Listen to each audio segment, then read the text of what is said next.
American Motocross Tour. Meanwhile, we mentioned that Moto 1 is already complete a little bit earlier today. We'll give you the highlights. Two things you'd expect. Someone's going to grab a whole shot, get an early lead, and then you'll see some crashes. That's the way motocross works. You get the start, you take advantage. Jake Weimer on the green bike, number 32 in the lead, and the 18 of Davey Millsaps are up front. But the riders who didn't get the starts are down. Rolling, tumbling on the right side of your screen is Ryan Villopoto. Tommy Hahn in the middle with the red and yellow, barely able to get back to his feet.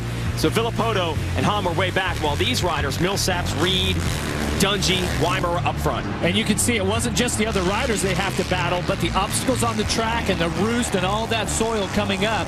And this is Chad Reed taking the lead over Davey Millsaps. And he did it over the big Larocco's leap. But then Ryan Dungey followed him through. He got around Millsaps, so we were set. The 22 of Reed, your 2009 champ. The 1 of Dungey, your 2010 champion, ready to go at it. As for Villopoto, Jamie, this was an amazing comeback for him. It really was, but it's such a tough day. He got a terrible start when he needed the best start. Yes. You know, he's really tight in points against Reed, and he knows now he's given Dungey a clear shot to gain some big ground, you know, and that's imperative in this title race. Villopoto was not with them off the start, so he was not with them at the finish. We'll see if the number 2 Kawasaki rider can turn it around here in Moto number 2. Let's go racing live on NBC Sports.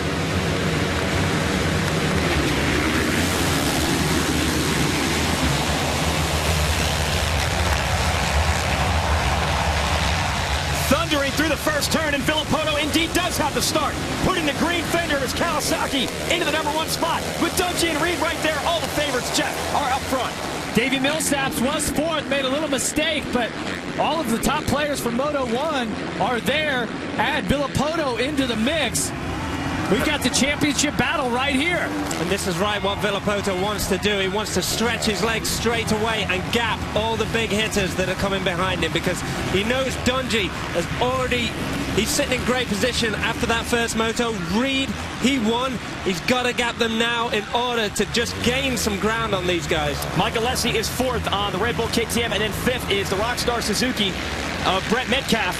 So those are your fast 5. A little mistake from Villopoto, your leader. Dungey on the 1, closes up with Reed in the 22 right behind him, Jeff. Well, it's going to be a chess match right now, and what they need to do is they need to make a move on Villopoto, because he has that ability, especially on a track like this, to check out. He has got some amazing speed when it comes to motocross, and he can really lay it down when he has to, and he showed in Moto 1 he can turn as fast laps as our winners did. And that was the thing, you know, he had a big crash in Moto 1. It took him out. He sat on the sidelines. Yet at the end of the race, he was still putting in fast lap after fast lap. Sorry to interrupt, Jamie, but Mike Alessi has struck, and he has gotten around Reed. So we were wondering, can anyone run with the fastest 3 men in the game? Well, now we got a fast 4, because Alessi is a factor. Reed obviously made a mistake, and Alessi got by. And for Chad Reed, sense of urgency right now, if he wants to win this moto or the overall, he really has to get on it. You can see he's doing anything he can to try to get past Alessi straight away, not wasting one bit of time.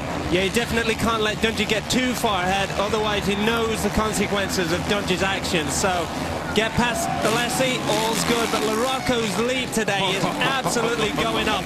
The crowds down there are absolutely insane. I mean, it's the 4th of July weekend. Everybody's here to celebrate Independence Day, but they just celebrate anybody clearing that jump.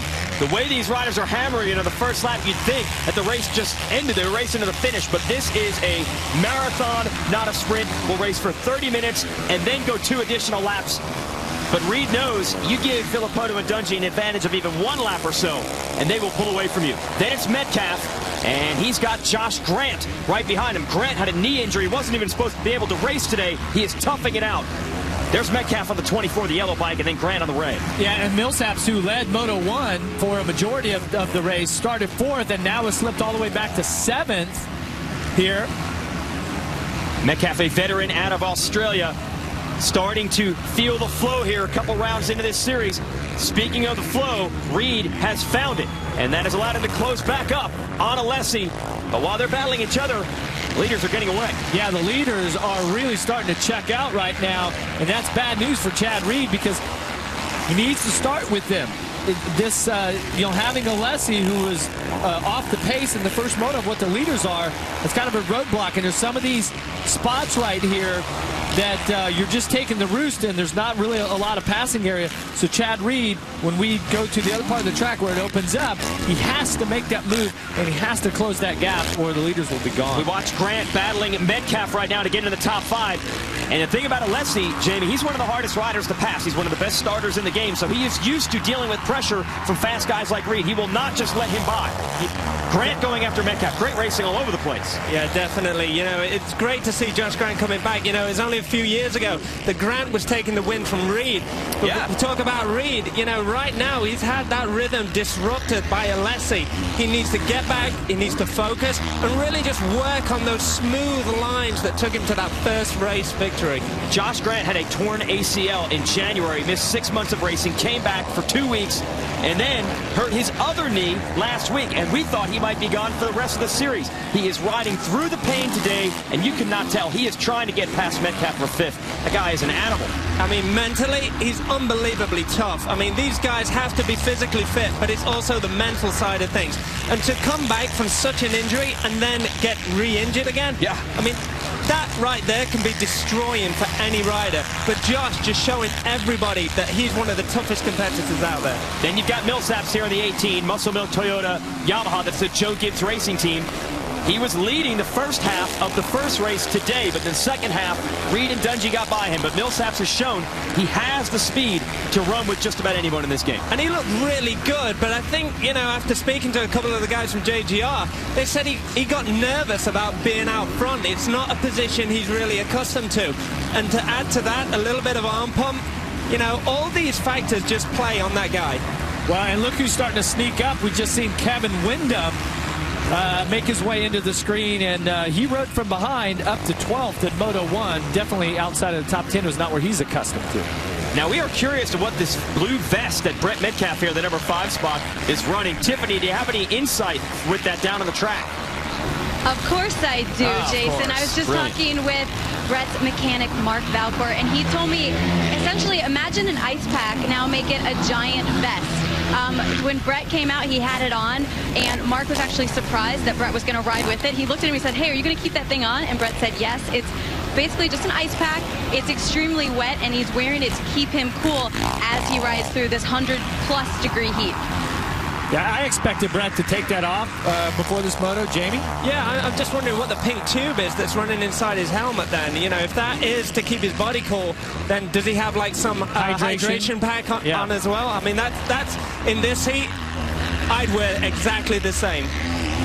I don't know. It seems like that you would, you know, like the perspiration and all that, you wouldn't get that wind that's going through your chest area. But I'll tell you, a nice ice pack around your body feels good on a day like today. I'm sure there's plenty of fans that wish they had it on because it's hot out there right now. I'll tell you what feels good right now, having the lead and pulling away. Ryan Villopoto, you saw how aggressive he was to those last couple of turns, Jeff, and he is trying to gap Dungey. He is really pushing the pace. 2:10.7, Dungey a 2:12 flat. So Villopoto just at the fastest lap of the day. The Lucas Oil AMA Pro Motocross Championship rolls on here. Live coverage from the Rockstar Energy Drink National at Redbud Trail in Buchanan, Michigan. Ryan Villopoto right now in the Monster Energy Kawasaki. Kid out of Washington State. He's trying to pull away from his main challenger, Ryan Dungey, kid out of Minnesota, who is in second. Now, earlier, Tiffany had a chance to catch up with a special guest. Tiffany with Brett Benasewicz. Awesome to have a great crossover there. Some of the best action sports athletes checking out some of the other best action sports athletes. What do you think of that, Jamie? You know what? It's kind of crazy that he says he wants to just be a top 3 guy. I really feel that he is going to be the #1 guy. He came up just a little bit short in Vegas last year, and I think that's experience. But this year, he's going to be a force to be reckoned with. Well, talk about that, what it takes either there in a park or Vert, what you do, or here at Motocross. You have to get that experience. And Ryan Villopoto's in a tough situation. First year he's ever raced full season in this class. Injuries have hurt him. We'll chat about that in a moment. We got a battle. Mike Alessi is still holding Chad Reed at bay for 3rd. Unbelievable, Jeff. Yeah, and Chad Reed should have the potential, you know, theoretically to run up there 213s, 214s. Alessi's at a 2:18 and Reed's a 2:17, and he's kind of got caught back behind there. He couldn't make the move. The leaders are 22 seconds out on Alessi, and that has taken Chad Reed's whole momentum and all that flow he had and just really disrupted that. But that was because of a mistake that Reed made on the first lap. And Tiffany, what are you hearing on this battle for third place? Well, guys, I was speaking with Chad earlier, and I asked him, hey, is your main concern Dungey and Villopoto? He responded with a confident yes. Then he thought about it for a second. He goes, no, actually, that's not true. I'm also looking at Mike Alessi and Kevin Windham. He goes, Alessi, because he's a good starter, and Windham, because he's smart. Reed is a guy who knows the strengths of everyone out there, and Alessi is a guy he was watching all weekend long. That's a great point, because Chad mentioned that at the top of the show. He knew what he was going to get out of Dungey and Villopoto. They're dangerous if they get out front. That's exactly what has happened. And as we said before, Alessi's so experienced with getting good starts. He knows how to hold riders off. Well, yeah, but he's putting in a great ride, Jamie. I mean, he's been solid, turning in 2:17, 2:18's not too bad. Yeah, real good, you know. And after that first race, he said he took a gamble on his tires. And Jeff, I want to ask you. This is Reed, right? Yeah, this is Reed. You know, I mean, coming into this race this weekend, obviously tire choice is going to be imperative. But on a track that's had water overnight and then starts drying up through the day, what tire choice do you go with? You go with the big digger. Really? Big knobs to get in there off that deep start. Yep, and just dig through all this deep sandy soil that they have. Where it doesn't work is in the parts of the track where it's really hard packed. So, and let's see if the selection of tires for Reed works better than the selection for Alessi as they head to the 130-foot Morocco's Leap. And the fans, they have, of course, big bleachers set up over there because that's the spot everyone wants to watch from. They almost got to see Reed make a pass, but not quite. Alessi is proving stubborn. He's working hard right now, and Alessi is putting in solid laps, hitting all of his lines, but Reed's got to do something special. At this point right now, I mean, I expected him right away to just strike and make his way past, but now he's settled into the flow of Alessi when he should have been attached to the pace of the leaders, and he's just going to kiss the overall. He needs to get a third. Yeah, we'll remind you folks of this a couple times throughout the afternoon, but we count the scores of both races to determine an overall. If Reed gets a first and a third, he will still win this race for the afternoon because Villopoto had such a terrible first race, but man, Reed almost threw it away. Yeah, there's a huge game of cat and mouse right now because Reed just looks like he's holding back just a little bit. He doesn't want to get too close to Alessi, especially in the part of the track we're coming up to now. Real soft, real wet, and as we've seen in earlier races, if you get in too tight, you're going to get hit with roost or hit the back of that bike in front of you. Yeah, and Villopoto, our leader, he was ninth the first moto with 12 points, so he's basically out of the overall. Dungey was second with 22. Reed was first with 25. Difference is here, you get that one extra bonus point for winning the moto. Okay, so 25, 22, 20, 18, 16. And right now, you know, Villopoto's going to make up some points, but Dungey's in a nice spot for the overall. But it just, this pass will make the difference. And he tried everything back there to make that pass and still could not get around Alessi. And lost 10 bike lengths in the process. You know, just being real tentative in that section. Now is the point where he really picks it up. He'll just really charge through that sand section and look at the lengths that he picks up on it. Yeah, he's got about 10, 12 bike lengths to make up through here, and then he usually gets it by the time they get back around to the finish line area. So speed is not the issue, Jeff. He just can't find a way around. Yeah, Chad Reed needs to regroup. You see him take a look to his right hand to see who is behind him. It's Brett Metcalf back there in fifth, but so far so good. Looks like Dungey could get this overall. And they mentioned Suzuki bringing these riders through the ranks. Ryan Dungey has been a Suzuki rider since he was a kid, and here he is with the #1 plate as your defending series champ in the biggest, most prestigious motocross series in all the world. Yeah, that type of team makes that transition from amateur to pro so much easier. I mean, in the late 80s when I turned pro, they didn't even know who we were. They didn't know our names. Now they're really on it, and you never know. One of these days they could have the #1 plate just like Ryan Dungey does. Meanwhile, Chad Reed has finally been able to get through Mike Alessi, and Alessi put up one heck of a fight, and we can show you how Reed was able to make that happen. There is Reed now. He is in third, but not alone. Alessi trying to keep pace with him in the #4 spot, but the damage is done. Villopoto and Dungey, first and second, have pulled a big gap on these two.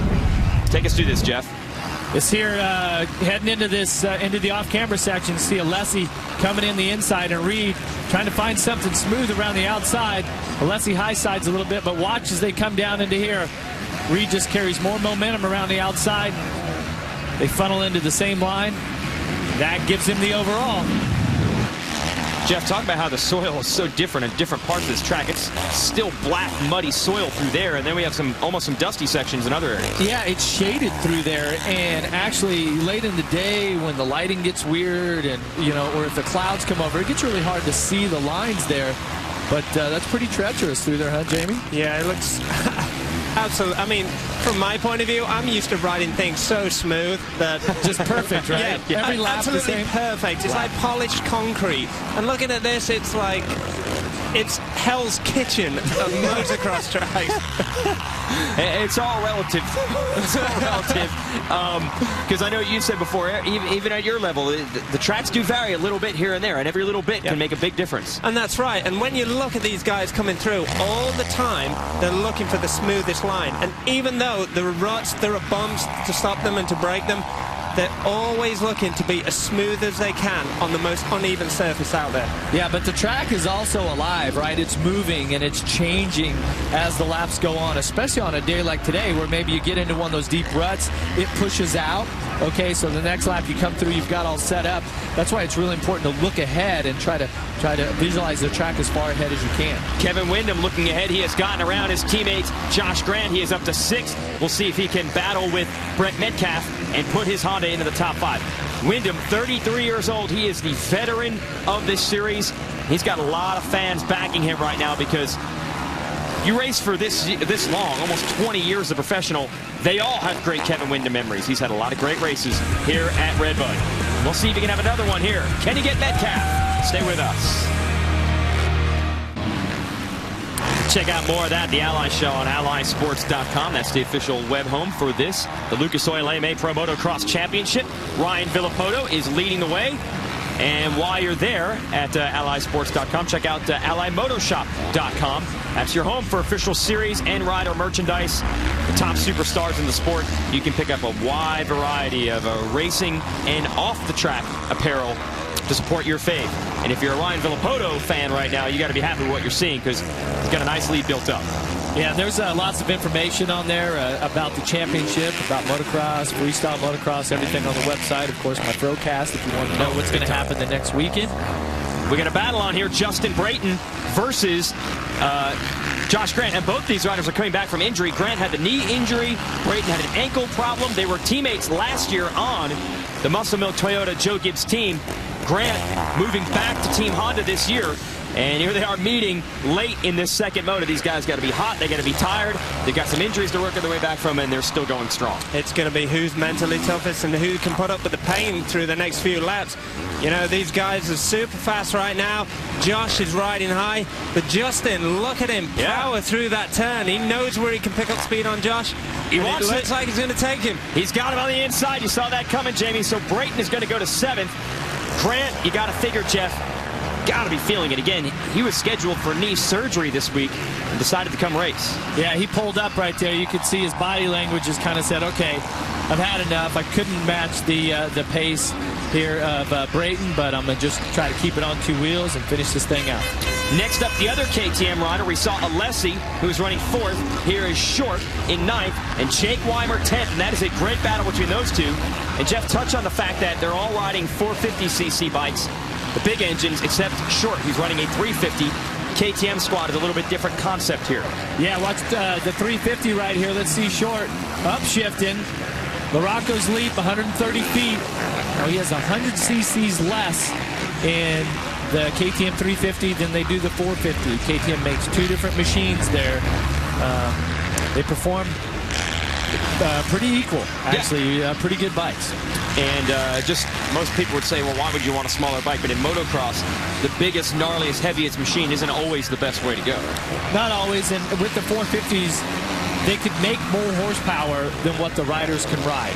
Right. And so the thing with the 350 is it's a little bit lighter. You should be able to kind of throw it around a little more and use all of the horsepower. And Short able to hold Weimer at bay. They are 9th and 10th. Good battles all over the track here at Redbud. The fans are happy to see it.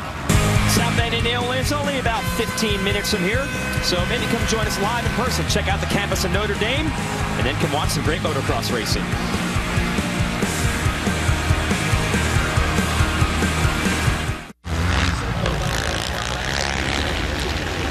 Latter stages of this race, Ryan Villopoto is just about to put Davey Millsaps a lap down. Millsaps was up front earlier today. It has been a rough second race for the number 18. As for Villopoto, he had a rough go of it in our first race, finished 9th, and bounces back now, leading our second moto. And if you folks are new to motocross, oh no, Josh Grant is out, and he looks to be in pain again. This kid has been struggling with knee injuries. We've seen this look on his face too often, boys. You know, that's really tough for Josh. Maybe he should have gone for that surgery after all. You know, yeah. it's great to go against doctor's orders, and you know, the team, they want the best for you, but the rider, he always wants to go out there and give the best for the team. And sometimes, you know what, even after coming back from a long injury, getting re-injured, you have to step aside and say, I've got to do what's best for me. I probably need to get this fixed in order for me to be 100% for the team. It's just frustrating, though, because around this time of year is when a lot of the contracts go out for 2012. So you want to perform in this second half of the summer to get yourself set up with a good team and a good deal and a nice paycheck. Definitely, but you know, Josh Grant is one of those names that he's just a great racer, and I think even if he took the rest of this season off, he would get a factory ride just because everybody knows his potential. You know, JGR saw him, and they saw Josh Grant as the guy that would take them to the next level, and he did. And I think any factory looking at great riders, they're going to look at Josh Grant and think exactly the same way. Well, it's amazing how quickly things change in this game. 2 years ago, Grant won this race at Redbud. Now he is beset by injuries. Ryan Villopoto missed this race the last 2 years with injuries of his own. It is such a grind to race motorcycles on this terrain at this speed, week in, week out. And Ryan Villopoto knows the dark side of it as well. He might be out front here, but he knows an hour and a half ago, he was on his head and barely able to finish a race. And it really goes to show you that 100% of the time you have to be in perfect condition. I mean, nobody shows up perfect. Everybody's always got something going on. But a race is 100% focus, and if you're not 100% physically fit, you know, your chances are very slim. Villopoto had some heat early from Ryan Dungey. He logged some very fast laps, rode the edge as only he can.